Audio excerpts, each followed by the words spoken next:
Oh, saya nyalain. Tes cek. Bismillah. Assalamualaikum warahmatullahi wabarakatuh. Innal hamdalillah nahmaduhu wa nasta'inuhu wa nastaghfiruh wa na'udzu billahi min shururi anfusina wa min sayyiati a'malina.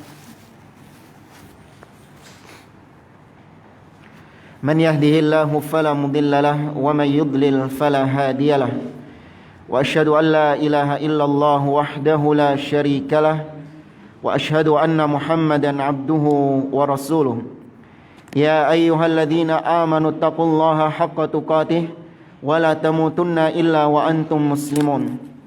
Ya ayyuhan nasu taqu rabbakumul ladzi khalaqakum min nafsin wahidah wa khalaqa minha zawjaha وبث منهما رجالا كثيرا ونساء واتقوا الله الذي تساءلون به والأرحام إن الله كان عليكم رقيبا يا أيها الذين آمنوا اتقوا الله وقولوا قولا سديدا يصلح لكم أعمالكم ويغفر لكم ذنوبكم ومن يطع الله ورسوله فقد فاز فوزا عظيما أما بعد فإن أصدق الحديث كتاب الله وخير الهدي هدي محمد صلى الله عليه وسلم وشر الأمور محدثاتها وكل محدثة بدعة وكل بدعة ضلالة.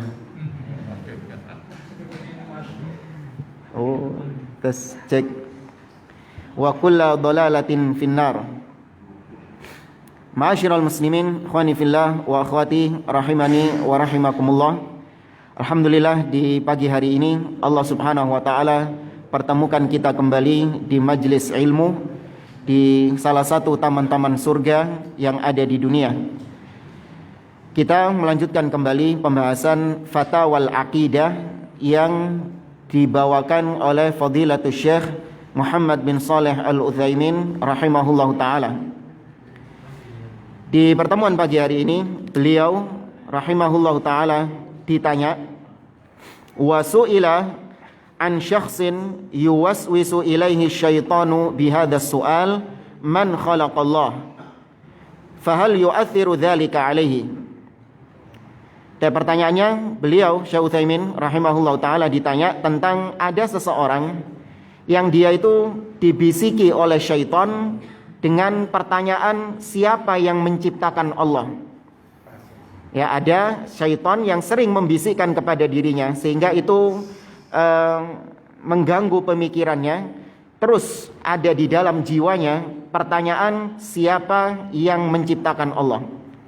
Apakah yang seperti ini itu bisa mengganggu keimanan dia atau berpengaruh terhadap keimanannya? Intinya, apakah ketika ada pertanyaan seperti itu dalam diri kita otomatis kita kufur, otomatis kita langsung kafir? Ini yang ditanyakan kepada beliau. Fa'ajaba biqaulih, maka Syekh Utsaimin menjawab, hadzal waswas la yu'athiru alaihi wa qad akhbara an-nabiy alaihi salatu wassalam anna asy-syaitana ya'ti ilal insan fayaqulu man khalaqa kadza wa man khalaqa kadza ila ay yaqula man khalaqallah. Kata beliau, bisikan-bisikan seperti ini itu secara asal tidak mengganggu keimanan dia, tidak menjadikan dia kafir otomatis. Karena Nabi SAW mengabarkan kepada kita bahwa syaitan itu datang kepada seseorang. Ya, syaitan itu diantara jebakannya, dia itu datang kepada seseorang, membisikkan kepada seseorang siapa yang menciptakan ini, siapa yang menciptakan ini, siapa yang menciptakan ini, sampai pada pertanyaan man khalaqallah, siapa yang menciptakan Allah. Wa a'lamana, ini senam jantung nih. Wa a'lamana Rasulullah sallallahu alaihi wasallam biddawa an-naji' wa huwa an nasta'idza billahi minasyaitonir rajim wa nantahi an hada.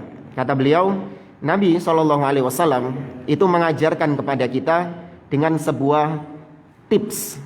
Ya, kalau misalnya ada di antara kita yang pernah ada pemikiran seperti itu? Siapa yang nyiptain Allah? Atau siapa yang ngurusi Allah? Atau Allah itu awal mulanya bagaimana? Ya mungkin ada di antara kita yang timbul pertanyaan-pertanyaan seperti ini.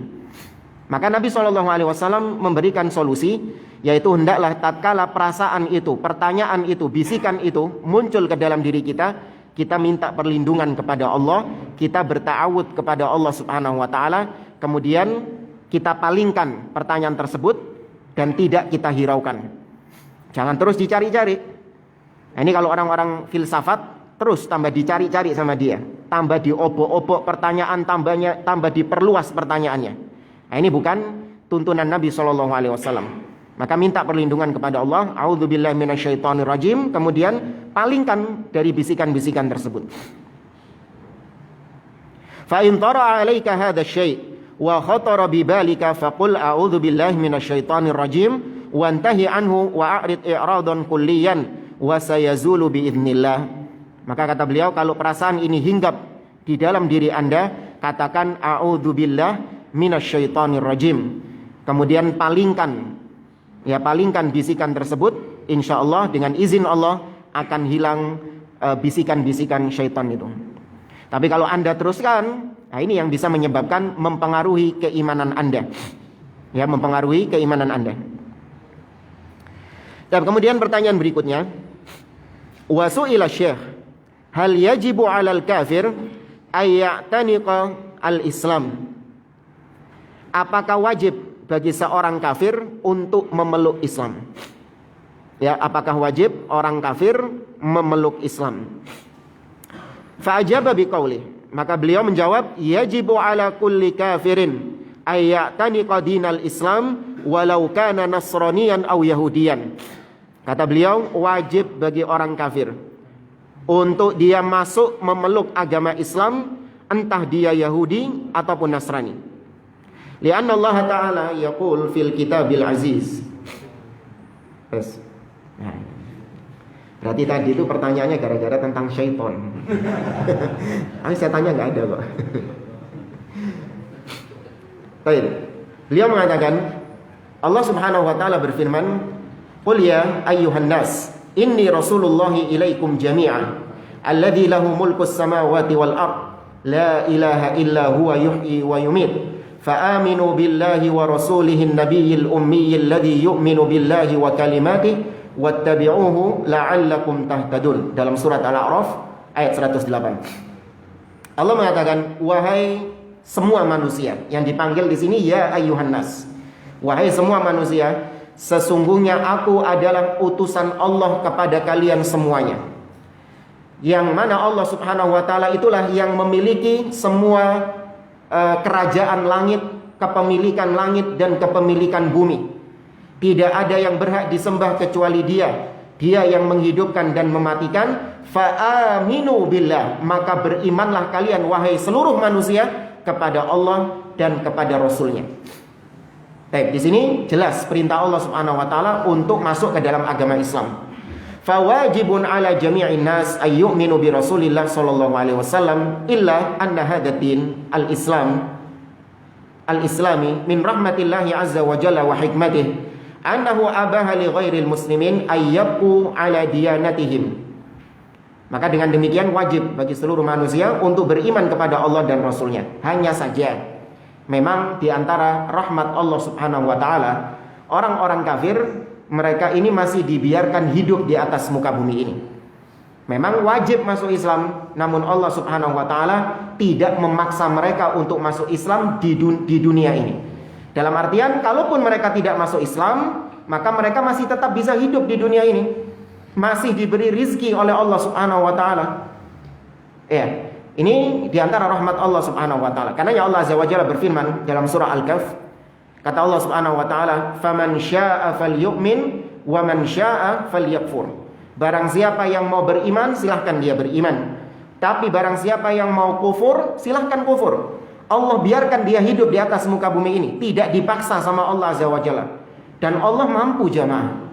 Allah mampu kalau menjadikan semua manusia ini muslim, semuanya muslim. Allah mampu enggak? Mampu. Tidak ada orang kafir satupun di atas muka bumi. Kabeh didadekno muslim semuanya. Mampu Allah Subhanahu wa taala. Allah mengatakan juga dalam surah Hud, di akhir-akhir surat Hud, kata Allah Subhanahu wa taala, "Walau syaa rabbuka la ja'alan nasa ummatan wahidah." Seandainya Rabbmu berkehendak, mau, maka niscaya Allah menjadikan semua manusia ini satu umat di atas satu agama. Tapi bukan itu yang diinginkan Allah. Wala yazaluna mukhtalifin. Allah jadikan mereka itu berbeda-beda satu dengan yang lain. Ada yang mukmin dan ada yang kafir. Dengan segala hikmahnya. Ya, dengan segala hikmahnya. Tapi kalau ditanya, apakah orang-orang kafir itu wajib masuk Islam? Iya. Secara asal mereka harusnya masuk ke dalam Islam. Ya, mereka wajib masuk ke dalam Islam. Namun kalau dalam pemerintahan Islam, ya, apabila orang kafir hidup di negeri kaum muslimin, mereka dibiarkan memeluk agama mereka selama mereka membayar jizyah. Ya, selama mereka membayar bisyartin ayyakhda'u li ahkamil muslimin, selama mereka membayar jizyah. Ini bagi negeri Islam. Ya. Dan kemudian kembali ke pertanyaan berikutnya. Dan di sini pertanyaannya panjang, yaitu tentang ada dua hadis yang seolah-olah bertabrakan. Ya, ada dua hadis yang seolah-olah bertabrakan. Yaitu hadis yang pertama, Allah Subhanahu wa taala, kana Allahu wa lam yaku syai'un qablahu. Dahulu Allah Subhanahu wa taala tidak ada yang sesuatu apapun yang bersama dengan Dia. Kemudian Allah Subhanahu wa taala menciptakan arsy-Nya. Poinnya di sini, di dalam hadis ini Allah Subhanahu wa taala menciptakan pertama kali arsy. Makhluk yang pertama kali diciptakan oleh Allah adalah arsy. Ini seakan-akan, ya kita katakan seakan-akan bertentangan dengan hadis sahih yang lain. Nabi SAW mengatakan, awwalu ma khalaqallahul qalam. Yang pertama kali Allah ciptakan adalah qalam, pena. Faqala lahu uktub. Allah mengatakan kepada pena, tulislah. Kata pena, wa ma aktub. Apa yang aku tulis? Kemudian Allah mengatakan, uktub maqadira khalaik ila yaumil qiyamah. Tulislah semua takdir-takdir makhluk sampai hari kiamat. Ini mana yang benar ini? Arsy yang pertama kali diciptakan atau al-qalam, pena yang pertama kali diciptakan? Apa jawabannya, jemaah? Pena. Kolam, podo ae pena gitu. Sudah sepakat ini, pena semua. Iya. Dan ini memang ada khilaf di antara para ulama. Ini namanya khilaf furu'ul akidah. Khilaf cabang akidah. Khilaf cabang akidah ini tidak mempengaruhi status seseorang itu ahlu sunnah atau ahli bidah. Itu tidak berpengaruh di situ. Berbeda kalau misalnya yang diselisihi itu adalah usul akidah, pokok akidah. Nah ini kalau misalnya diselisihi, nah baru dia jatuh ke dalam kebid'ahan. Contoh misalnya usul akidah, usul pokoknya yang tidak boleh ada khilaf di situ. Allah Subhanahu wa taala turun ke langit dunia pada sepertiga malam terakhir. Allah memiliki sifat nuzul. Nah, ini semua ulama ahli sunnah, para salafus soleh sepakat dengan akidah yang satu ini, bahwa Allah turun dengan sebenar-benarnya turun. Baik, ini usulnya, tidak ada yang berbeda. Nah, dari pembahasan usul ini bercabang ya ke pembahasan yang lain, ke permasalahan yang lain. Hal yakhlu minhul arsh. Apakah ketika Allah turun arsy-nya kosong? Ini ada khilaf di antara para ulama. Sampai 3 pendapat. Pendapat pertama mengatakan arsy kosong. Pendapat kedua mengatakan tidak, Allah masih tetap berada di atas arsy. Pendapat yang ketiga mengatakan wis ojo dibahas. Ya, sudah nggak boleh dibahas, tidak boleh dipertanyakan. Ya cukup diimani saja Allah turun tanpa dibagaimanakan hal tersebut. Nah, ini namanya furu' akidah, cabang akidah. Nah sama dengan ini, kita mengimani arsy itu adalah makhluk Allah Subhanahu wa ta'ala. Demikian juga kolam, hadis tentang kolam, Allah berbicara kepada kolam, tulis, uktub. kemudian kolam nyaut dengan mengatakan wa ma aktub, apa yang aku tulis. Kita imani nggak itu hadisnya? Iya, kita imani. Kemudian muncul permasalahan cabang di situ. Siapa yang pertama kali diciptakan oleh Allah, Arsy ataukah Al-Qalam? Maka wallahu a'lam, pendapat yang kuat adalah Arsy. Ya, Arsy yang pertama kali diciptakan. Adapun hadis yang mengatakan kolam yang pertama kali diciptakan, ini saya ringkas saja. Itu tidak berbicara tentang Allah menciptakan makhluk pertama kali. Karenanya ada di antara para ulama ketika membaca hadis tersebut dibaca dengan fathah. Awwala ma khalaqallahul qalam faqala lahu uktub. Ketika Allah menciptakan kolam, pertama kali yang Allah katakan kepada kolam adalah tulislah. Jadi kata-kata pertama ini adalah firman Allah yang pertama kali diucapkan kepada kolam adalah uktub, tulislah. Jadi bukan makhluk pertama yang diciptakan sama Allah Azza wa Jalla. Ya, tapi ala kulli hal ini khilaf dalam masalah furu'. Kemudian di sini ditambahkan ada yang bertentangan lagi dengan hadis yang lain, yaitu yang pertama kali diciptakan adalah Nur Muhammad. Ya, pernah dengar ya? Yang pertama kali diciptakan adalah Nur Muhammad. Ini kata beliau tidak ada hadis sahih yang berkaitan dengan yang pertama kali diciptakan adalah Nur Muhammad. Dan kita lanjut ke fatwa berikutnya. Su'ila fadilatul syekh an hukmi man yadda'i ilmal ghaib. Beliau Syekh Utsaimin ditanya tentang hukum orang yang mengaku-ngaku tahu ilmu gaib. Ya, hukumnya orang yang mengaku-ngaku tahu ilmu gaib. Beliau mengatakan al-hukmu fi man yadda'i ilmal ghaibi annahu kafir. Hukum terhadap orang yang mengaku tahu tentang ilmu gaib, dia itu adalah kafir. Li'annahu mukadzibun lillah, karena dia mendustakan Allah Subhanahu wa taala.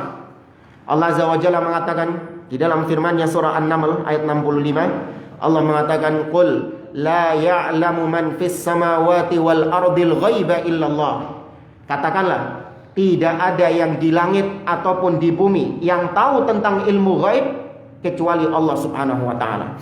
Nah, kalau ada yang mengaku tahu tentang ilmu gaib, berarti dia mendustakan ayat ini. Ya, dia mendustakan ayat ini. Wa idza kana Allah azza wa jalla ya'muru nabiyahu Muhammadan sallallahu alaihi wasallam ay yu'lina lil mala' annahu la ya'lamu man fis samawati wal ardil ghaiba illallah fa inna man idda'a ilmal ghaibi faqad kadzdzaba Allah azza wa jalla fi hadzal khabar. Nabi saja diperintahkan oleh Allah Subhanahu wa taala untuk mengumandangkan kepada orang-orang Quraisy, kepada kaumnya, bahwa beliau tidak tahu ilmu gaib. Tidak ada yang tahu ilmu gaib kecuali Allah Subhanahu wa taala. Itu beliau umumkan kepada orang-orang Quraisy. Buktinya Nabi SAW ketika ditanya tentang ilmu gaib, tapi kalau belum dapat wahyu, Nabi nggak mau jawab. Ada yang tahu Nabi ditanya tentang apa? Yang sampai berhari-hari orang-orang Quraisy nanya kepada Nabi, Nabi tidak kunjung memberikan jawabannya. Ashabul Kahfi, Nabi ditanya tentang kisah Dzulqarnain, Nabi ditanya tentang apa itu ruh. 3 pertanyaan ini tidak dijawab sama Nabi SAW, karena ini ilmu gaib. Beliau menunggu wahyu.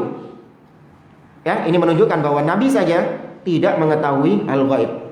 Wa naqulu li haula kaifa yumkin an ta'lamul ghaiba wan nabi sallallahu alaihi wasallam la ya'lamul ghaib.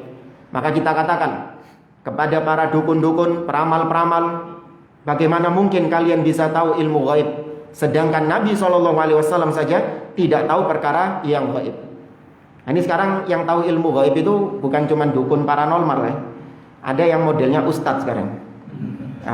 Tahu tentang ilmu gaib, apa yang terjadi di masa yang akan datang, fitnah-fitnah akhir zaman. Yang tahun lalu itu apa?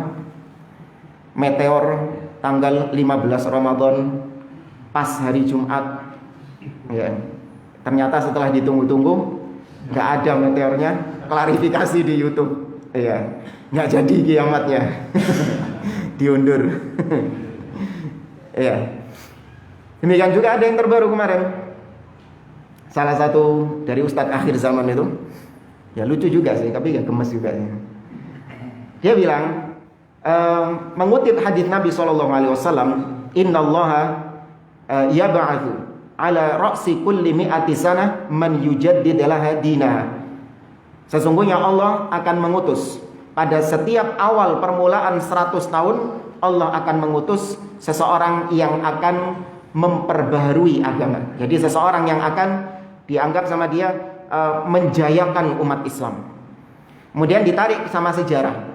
Umat Islam ini terakhir berjaya lewat khilafah Turki Utsmani. Khilafah Turki Utsmani itu katanya runtuh pada tahun 1924. Itu terakhir kejayaan Turki Utsmani. Berarti kalau nanti 100 tahun ke depan Allah Subhanahu wa taala akan menjayakan umat Islam lagi, jatuhnya tahun berapa? 2024. Dan itu pas pemilu. Waktunya umat Islam berjaya. Ya anak gue lihat kayak gitu itu. Kok bisa tuh hadis Nabi yang mulia kayak gitu digabung dihubung-hubungkan sama pilpres itu. Ya ini kacau orang-orang seperti ini. Ya meramal. Yang membawakan dalil ketika dibantah ngomongnya kalian membantah hadis Nabi. Enggak, kita enggak membantah hadis Nabi. Kita membantah pola pikirmu itu yang ngawur. Seenaknya sendiri mencocok-cocokkan hadis Nabi dengan fenomena-fenomena yang ada. Ya ini ustadz-ustadz akhir zaman. Baik, hal antum asyraf amir Rasul sallallahu alaihi wasallam. Ditanya sama beliau kepada para paranormal, dukun-dukun yang tahu ilmu gaib, apakah kalian lebih tahu lebih mulia daripada Nabi sallallahu alaihi wasallam? Nabi saja enggak tahu. Fa in qalu nahnu asyrafu minar rasul. Kalau mereka berani mengatakan kami lebih mulia daripada Nabi, kafaru bihadzal qaul. Otomatis mereka kafir dengan ucapan tersebut. Tapi kayaknya enggak berani. Wa in qalu huwa asyraf fanaqulu limadza yahjubu anhul ghaib wa antum ta'lamunahu.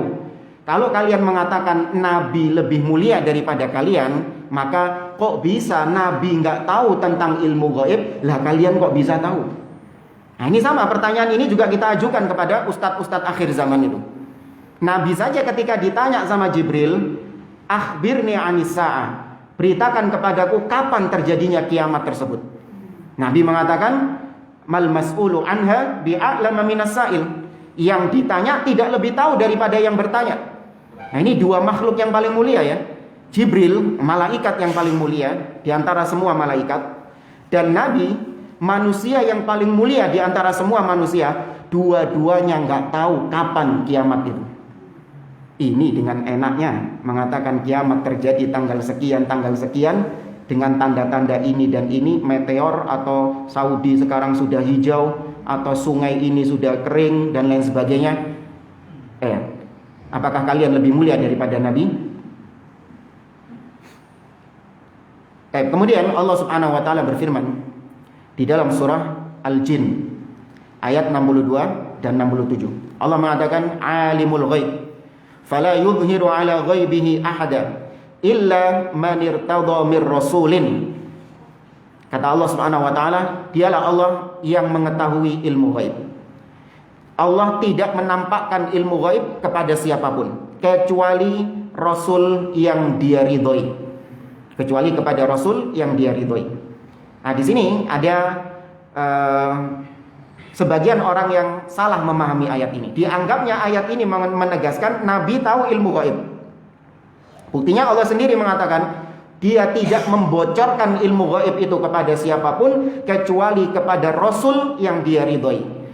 Maka dijawab oleh para ulama, Nabi hanya diberitahu sedikit dari ilmu gaibnya Allah Subhanahu wa taala. Tapi secara asal Nabi Muhammad SAW tidak tahu ilmu gaib. Hanya sedikit yang diberitahu sama Allah. Seperti tanda-tanda hari kiamat, ya, munculnya Dajjal, turunnya Nabi Isa alaihi salam, keluarnya Ya'juj dan Ma'juj, kemudian tentang kisah-kisah akhir zaman, kisah-kisah umat-umat terdahulu, kisahnya Nabi Nuh, kisahnya Nabi Ibrahim, kisahnya Nabi Musa, itu ilmu gaib. Nah, Nabi diberitahu sedikit.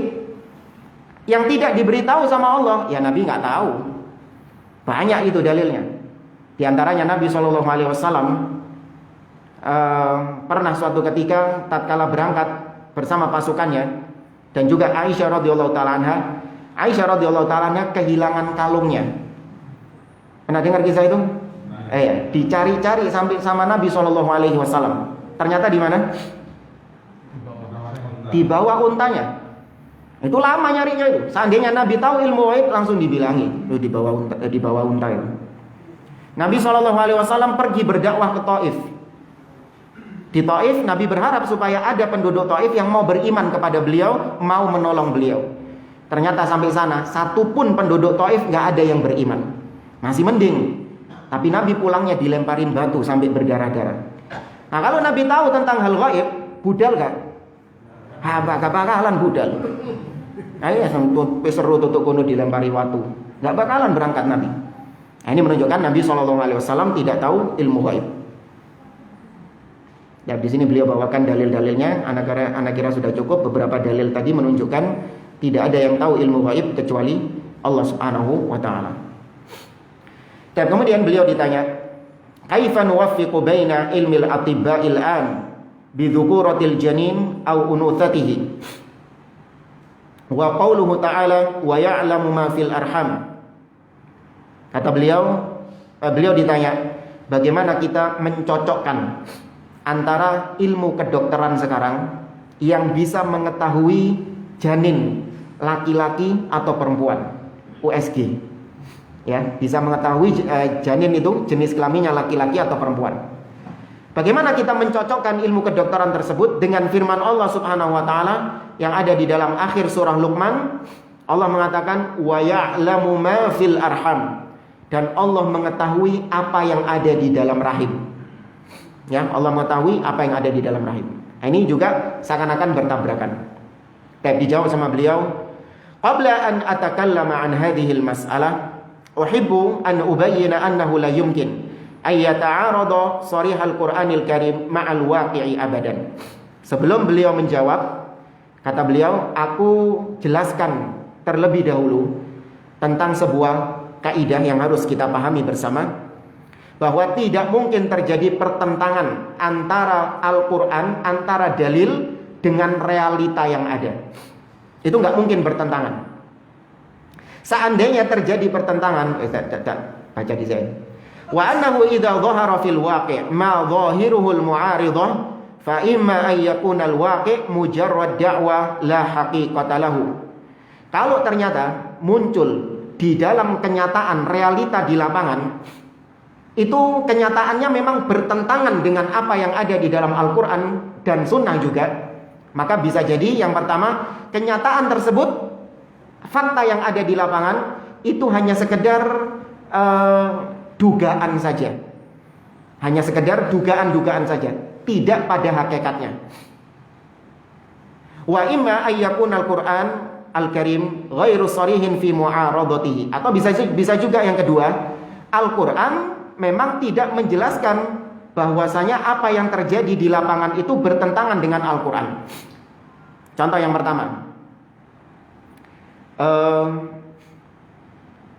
pertama, misalnya,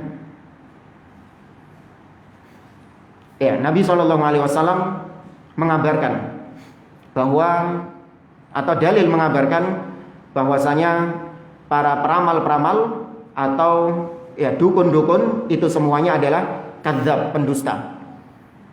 Ya, itu adalah kadzab, pendusta. Tapi ternyata realita di lapangan, ternyata ramalan dukun-dukun ini benar. Pernah ngalami gitu nggak? Nggak pernah ke dukun ya? Kita meyakini bahwasanya dukun-dukun ini, peramal-peramal ini kadzab, pendusta, dukun-dukun ini. Tapi ternyata ramalannya itu ada yang benar. Gimana antum? Masa hadis Nabi yang mengatakan bahwa peramal itu kadzab bertentangan dengan realita yang ada, ternyata peramalnya jujur, benar kedaden koyo ngono. Gimana? Kebetulan. Bisa saja itu hanya sekedar dugaan saja dan bukan pada hakikatnya peramal tersebut benar-benar jujur ketika mengabarkan informasi itu. Kemudian juga misalnya kita meyakini bahwa syariat Islam itu pasti mendatangkan kebaikan. Ya, semua syariat Islam itu pasti mendatangkan kebaikan. Contoh misalnya salat. Allah Subhanahu wa taala mengatakan innas salata tanha 'anil fahsya'i wal munkar. Sesungguhnya salat itu dapat mencegah seseorang dari berbuat keji dan mungkar. Ini dalilnya kayak gitu. Tapi ternyata realitanya bertentangan dengan dalil. Ada Ustaz, orang rajin sholat, tapi ternyata dia ini pelaku kemungkaran. Ada nggak? Ada. Orang sholat, rajin sholat, tapi dia ternyata pelaku kemungkaran. Maka itu hanya sekedar dugaan saja. Artinya hakikatnya bukan seperti itu.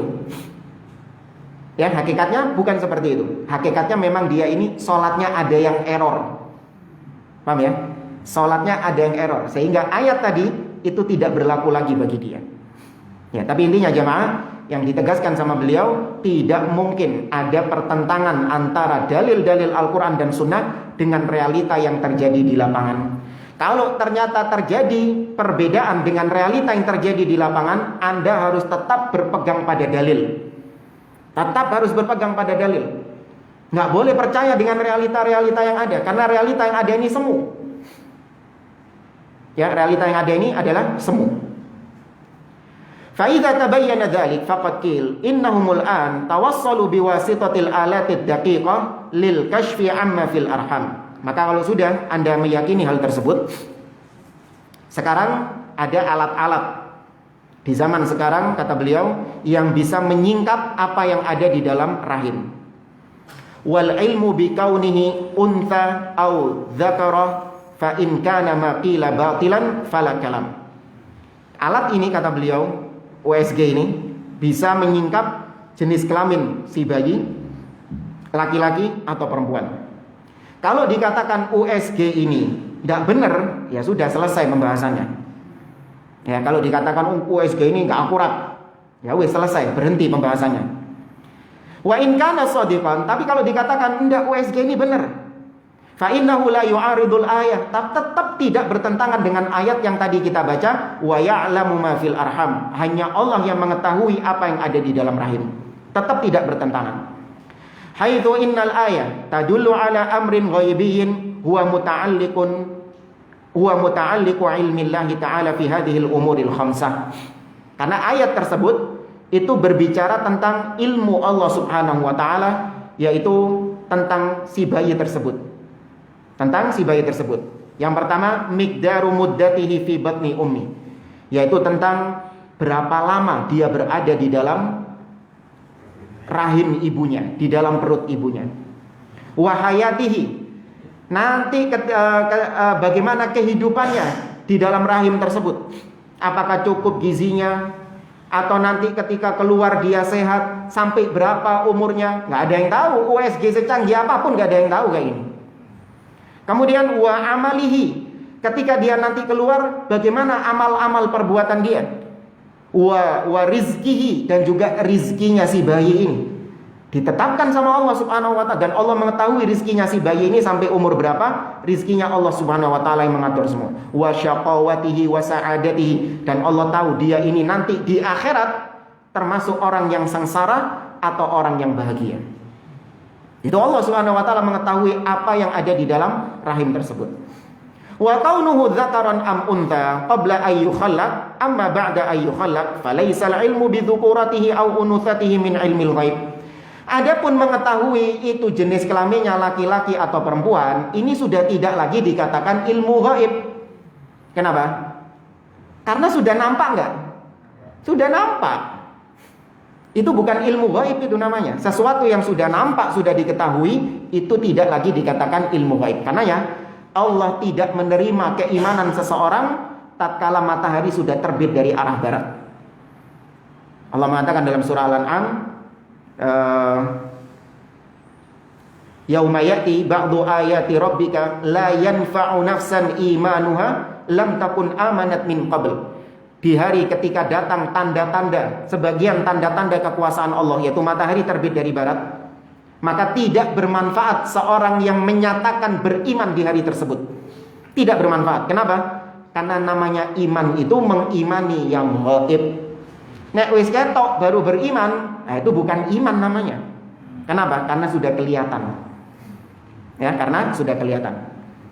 Maka kata beliau, meskipun sudah diketahui USG jenis kelamin laki-laki atau perempuan, itu sudah tidak lagi dikatakan ilmu gaib, dan itu tidak bertentangan dengan firman Allah, wa ya'lamu ma fil arham.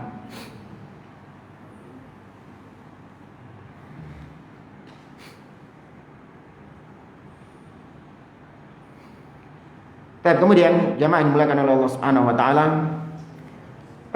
kita lanjutkan ke pembahasan berikutnya.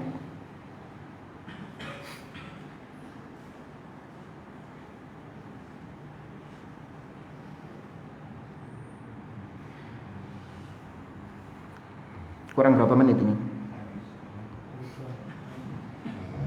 Kenapa? 1 jam.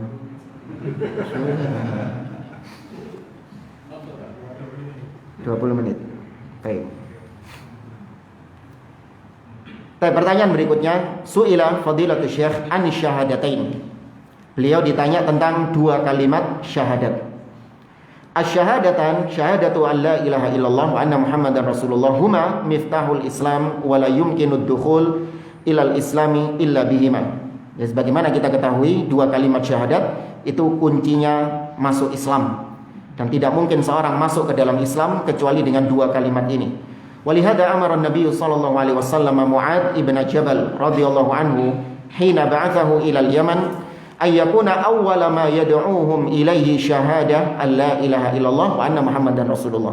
Karena Mu'ad bin Jabal ketika diutus oleh Nabi SAW untuk berdakwah ke Yaman, yang di situ banyak ahlul kitab, Nabi memerintahkan Mu'ad bin Jabal untuk memprioritaskan 2 kalimat syahadat ini, lebih daripada perkara salat, lebih daripada perkara zakat.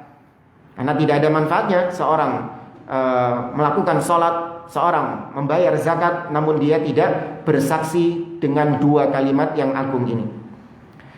Fa'amal kalimatul ula, adapun kalimat yang pertama, syahadah la ilaha illallah, fa'an ya'tarifal insanu bilisanihi wa qalbihi bi annahu la ma'buda bihaqqin illallah azza wa jal, yaitu seorang mengakui dengan lisannya dan dengan hatinya. Nah, cukup dengan lisan saja. Kalau lisan saja berarti munafik. Ya, harus dengan hatinya bahwa tidak ada yang berhak disembah dengan benar kecuali Allah Subhanahu wa taala. Li'anna ilah bimakna ma'luh wa ta'alluh at-ta'abbud. Karena namanya ilah itu artinya yang disembah. Sesuatu yang disembah itu disebut ilah dalam bahasa Arab. Jadi kalau ada orang nyembah pohon, maka pohon itu disebut ilah, objek yang disembah. Nabi Isa itu disembah oleh orang-orang Nasara. Berarti Nabi Isa itu ilahnya orang-orang Nasara. Itu disebut ilah. Wal ma'na annahu la ma'buda bihaqqin illallah wahdah, wa hadhihi al-jumlah mushtamilatun ala nafyin wa itsbat. Amma an-nafyu fa huwa la ilah, wa amma al-itsbat fa fi illallah. Wallahu lafdzul jalalah badalun min khabar la. Ini dari segi bahasa Arab. Baik, di dalam kalimat la ilaha illallah terkandung apa yang sering kita dengar dengan an-nafyu wal itsbat. Itu an-nafyu ini merupakan syarat atau rukun dari la ilaha illallah, meniadakan semua yang disembah selain Allah. Kemudian al-itsbat yaitu menetapkan hanya Allah sebagai satu-satunya sesembahan. Jadi nggak cukup jamaah antum cuma nyembah Allah. Wis tahu Ustaz, pokoknya nyembah Allah sih. Saya itu cuma nyembah Allah, saya nggak pernah nyembah kepada selain Allah. Iya, tapi keyakinanmu terhadap sesembahan yang lain gimana? Apa kau ingkari atau justru kau setujui mereka? Ya, sesembahan selain Allah ini ya sesembahan orang-orang sana, yaitu benar juga bagi penganutnya. Saya nggak pernah nyembah mereka, tapi saya nggak mengingkari sesembahan-sesembahan tersebut. Nggak sah. Ya, tidak sah. Harus terkumpul 2 ini. yaitu menolak semua yang disembah selain Allah Subhanahu wa taala, mengingkari semua yang disembah selain Allah Azza wa Jalla. Harus ada pengingkaran. Katakan kepada sesembahan-sesembahannya orang Nasoro, sesembahannya orang Hindu, sesembahannya orang Buddha, sesembahannya siapapun yang disembah selain Allah, kalian menyembah sesuatu yang batil, sesembahan yang salah, sesembahan yang keliru. Harus ada keyakinan seperti ini jemaah. Nggak cukup yang pentinglah nyembah Allah. Enggak. Harus ada pengingkaran, harus ada mengkufuri sesembahan selain Allah. Allah mengatakan ayat setelah ayat kursi, wa may yakfur bit-taghut wa yu'min billah faqad istamsaka bil urwatil wuthqa lam fisama laha. Barang siapa yang kufur terhadap taghut. Apa itu? Ya, semua yang disembah selain Allah Subhanahu wa taala. Wa yu'min billah, dan dia beriman kepada Allah Subhanahu wa taala. Lihat di sini Allah menggabungkan dua. Tidak cukup hanya beriman kepada Allah saja, harus yakfur bit taghut, mengkufuri taghut. Ya, harus mengkufuri taghut. Maka kita ini tergabung di dalamnya dua sifat. Di satu sisi kita mukmin, yaitu beriman kepada Allah Subhanahu wa taala. Di sisi yang lain kita kafir terhadap sesembahan selain Allah Subhanahu wa taala. Maka kalau ada orang-orang Nasoro, orang Yahudi, orang musyrik mengatakan kepada kita, kalian wahai umat Islam, kalian ini adalah orang kafir. Maka tanyakan kepada dia, kafir di sini maksudnya apa? Kafir terhadap sesembahan kami. Oh iya, bangga kita. Iya lakar. Kita memang kafir terhadap sesembahan kalian.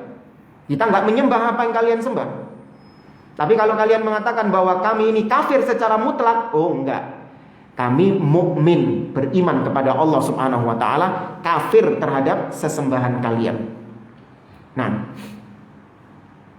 tapi ini yang dimaksud dengan syahadah la ilaha illallah.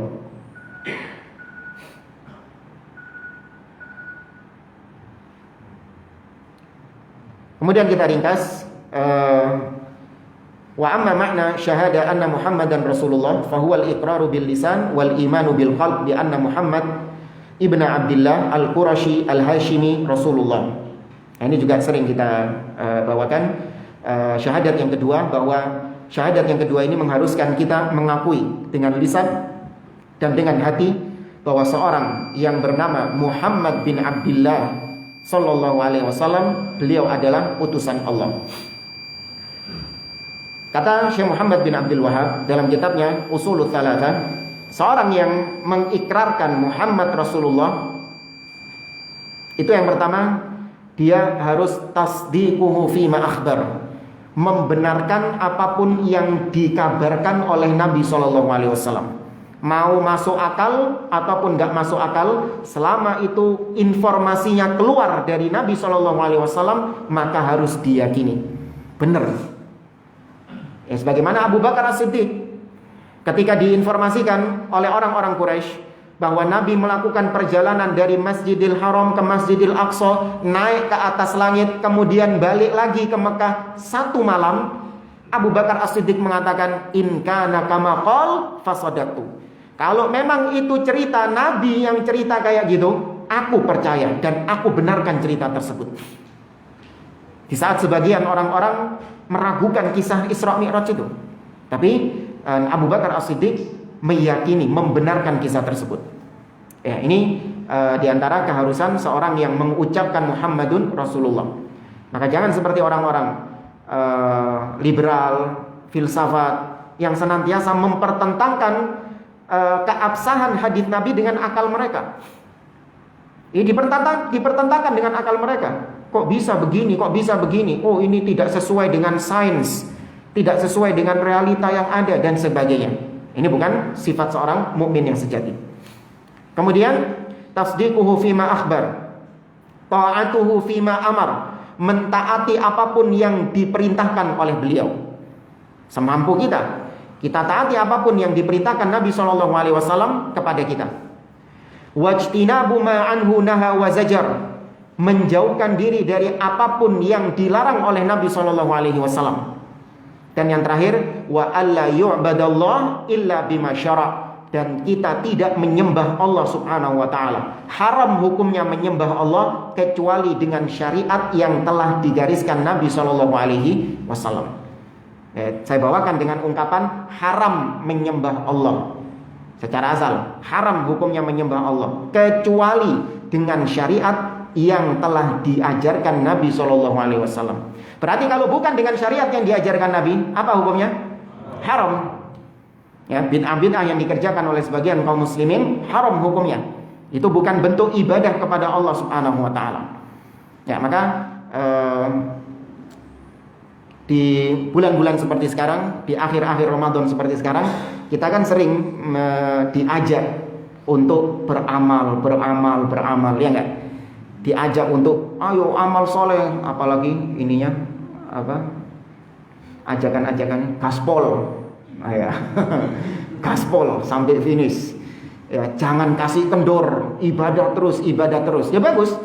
Seorang disemangati untuk beribadah di akhir-akhir Ramadan seperti ini. Cuman terkadang nggak dilihat semangat membara untuk beribadah, semua ingin dikerjakan sampai-sampai tidak diseleksi sama dia mana yang diajarkan Nabi Shallallahu Alaihi Wasallam dan mana yang tidak diajarkan Nabi Shallallahu Alaihi Wasallam. Yang penting semangat ibadah, nggak boleh. Demikian juga tidak memperhatikan kualitas keikhlasannya kepada Allah Subhanahu Wa Taala. Nah ini tadi yang disebut oleh beliau, syahadah la ilaha illallah dan syahadah Muhammadun Rasulullah mengharuskan seorang yang pertama ikhlas karena Allah, dan yang kedua mengharuskan seorang ittiba kepada Nabi Shallallahu Alaihi Wasallam. Maka dikoreksi keikhlasan kita tatkala beribadah di bulan Ramadan ini. Apa yang kita kejar? Apakah kita mengejar status-status duniawi? Apakah kita sholat malam, qiyamul lail sampai tengah malam, cuman belani supaya dapat sanjungan dari orang-orang, diupload di medsos, ya, nikmatnya qiyamul lail gitu. Oh enggak Ustadz, ini cuman kok ngabari teman-teman biar ikutan qiyamul lail. Sedikit bedanya. Antara pamer sama ingin ngajak teman-teman sedikit bedanya. Ya, kita lihat realitas sebagian orang atau tanpa kata-kata. Ya, tanpa kata-kata. Jam 1 atau jam 2 gitu upload status di WA gambari masjid. Nah. Iya. Ini hati-hati dilihat keikhlasan kita tatkala beribadah kepada Allah Subhanahu wa taala. Ada amalan sedikit pun yang di situ ditujukan kepada selain Allah tidak akan diterima sama Allah. Meskipun 99,9999% untuk Allah, ada sedikit untuk selain Allah Subhanahu wa taala ditolak sama Allah. Iya, Allah sendiri mengatakan dalam sebuah hadits qudsi dalam riwayat Imam Tabrani, Allah mengatakan ana aghna syuraka'i 'ani syirk. Aku adalah zat yang maha kaya, maha tidak butuh dengan disekutukan, dengan sekutu-sekutu. Faman amila amalan asyraka fihi ma'i ghairi taraktuhu wa syirka. Barang siapa yang mengerjakan amal ibadah kemudian dia persekutukan aku dengan selain aku, maka aku tinggalkan dia dengan apa yang dia persekutukan itu. Ditinggalkan sama Allah Subhanahu wa taala. Dan kita juga ingat Nabi SAW menceritakan tentang 3 golongan yang pertama kali menjadi koreknya api neraka Jahannam waliyadzubillah. Yang pertama kali mencicipi neraka Jahannam. Dalam riwayat Imam Muslim, Nabi mengatakan awwalu man tusya'ar bihimun nar yaumal qiyamah thalatha. Yang pertama kali menjadi koreknya api neraka di hari kiamat 3 golongan. Bukan orang kafir, bukan orang munafik, bukan ahli maksiat, bukan. Yang pertama kata Nabi, alimun wa qari'ul Quran. Seorang yang alim, ustadz, kiai, ulama, dan orang yang rajin membaca Al-Quran, qari'ul Quran. Fa'utiya bihi, didatangkan orang tersebut. Wa arrafa ni'amahu fa'arafaha. Allah menjelaskan tentang nikmat-nikmat yang Allah berikan kepada dia ketika di dunia, dan dia mengakui itu dari Allah Subhanahu wa taala. Allah bertanya kepadanya, "Madza amilta biha?" Apa yang kau lakukan dengan nikmat-nikmat itu? Orang tersebut mengatakan, "Ta'allamtu fik wa 'allamtun nas wa qara'tu fikal Qur'an." Ya Allah, aku belajar agama, aku mengajarkannya kepada manusia, aku baca Quran, menghafalkan Quran, semua ikhlas karenamu. Lupa kalau yang di hadapan dia ini Allah Subhanahu wa taala. Alimun bidzatis sudur, yang tahu tentang isi hati seseorang. Allah menganulir dengan mengatakan kadzabta, kau dusta. Innama ta'allamta liyuqala alim wa qara'ta liyuqala qari. Kau belajar agama cuman supaya dikatakan sebagai alim. Kau membaca Al-Quran cuman dikatakan supaya kau dikatakan sebagai qari. Wa qad qil, dan kau sudah mendapatkan itu ketika di dunia. Fa umira bihi fasuhiba ala wajhihi thumma ulqiya finnar. Maka diperintahkan untuk diseret wajah orang ini untuk kemudian dilemparkan ke dalam neraka. Hal yang sama juga terjadi pada rajulun ustushhida fi sabilillah, seorang yang syahid di jalan Allah tapi cuman supaya dikatakan sebagai jari, pemberani. Dan seorang yang dermawan yang gemar menginfakkan hartanya di jalan Allah, tapi dia ingin supaya mendapatkan gelar jawad, orang yang dermawan. Semuanya tidak ada keikhlasan dalam beribadah kepada Allah, tidak ada nilainya di sisi Allah Azza wa Jalla. Ya, maka di hari-hari terakhir di bulan Ramadan, koreksi keikhlasan kita, koreksi amal ibadah kita. Jangan sampai di situ ada yang tidak ikhlas karena Allah, atau ada ibadah-ibadah yang tidak diajarkan oleh Nabi SAW untuk kita kerjakan di akhir-akhir Ramadan. Tidak mendatangkan keridhaan Allah, justru mendatangkan murka Allah Subhanahu wa Ta'ala dari perbuatan-perbuatan bid'ah dalam agama. Anak kira ini yang bisa kita sampaikan. Wallahu a'lam bishawab. Nggak ada yang nanya ya? Nggak ada. Iya, sudah capek kan, mau habis begadang apa? Aneh capek mesti. Loh, ini ngamuk semua loh ini orang-orang. Kalau seperti AS ini ya, main piano, sholat malam di itu udah enak, kambing guling itu gimana? Lalu saya sendiri terus, oh iya daripada saya ke sana nggak ada sahur yang di sini aja, itu gimana? Iya. Ya, seorang ketika beribadah kepada Allah, dia boleh menyertakan niat yang merupakan duniawi, janji-janji Allah berupa perkara duniawi. Misalnya seorang bersedekah, tujuannya adalah untuk supaya Allah memberkahi hartanya, dilipat gandakan oleh Allah Subhanahu wa Ta'ala. Karena Allah berjanji, kata Allah, man dzalladzi yuqridullaha qardan hasana fayudha'ifahu lahu ad'afan katsira. Barang siapa yang ngutangi Allah, menginfakkan hartanya di jalan Allah, maka Allah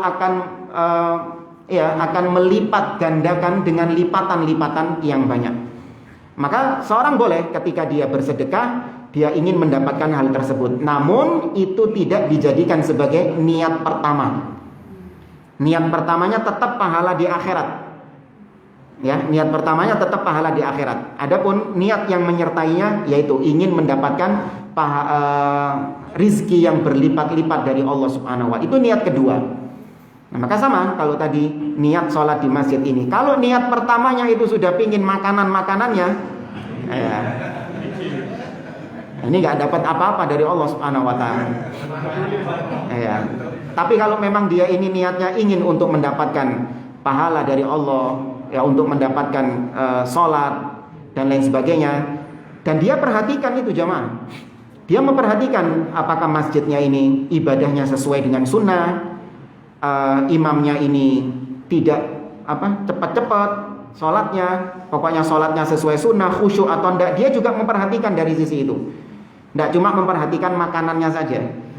Kalau cuma memperhatikan makanannya tanpa melihat bagaimana kualitas sholatnya di masjid tersebut, nah ini memang berarti niatnya sejak awal makanannya itu tadi. Bah imame iki sholate cepet, bah imame ndak tumak nina, bah itu sholatnya ada bid'ahnya di situ, nggak urusan deh. Yang penting panganannya, itu tadi. Itu tandanya dari situ kalau ingin mengukur. Ya, wallahu a'lam. Jawabannya sih. Iya, mudah-mudahan untuk yang lainnya. Nah, itu masing-masing antara dia dengan Allah ya. Anda nggak boleh nuduh, ini fulan dengan ribut panganan itu, nggak boleh. Jangan. Itu sama saja pembahasan kita tadi. Anda sudah mengaku-ngaku tahu ilmu gaib.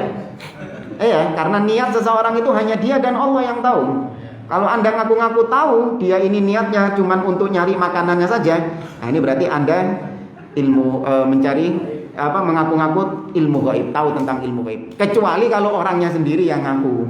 Nah, ini lain lagi ini. Aku memang golek panganane nang kene iki. Pas wayahe salat gak salat. Ada wallahu a'lam bishawab. Ini yang bisa kita sampaikan, kurang lebihnya mohon maaf. Insyaallah kita lanjutkan pada pertemuan berikutnya.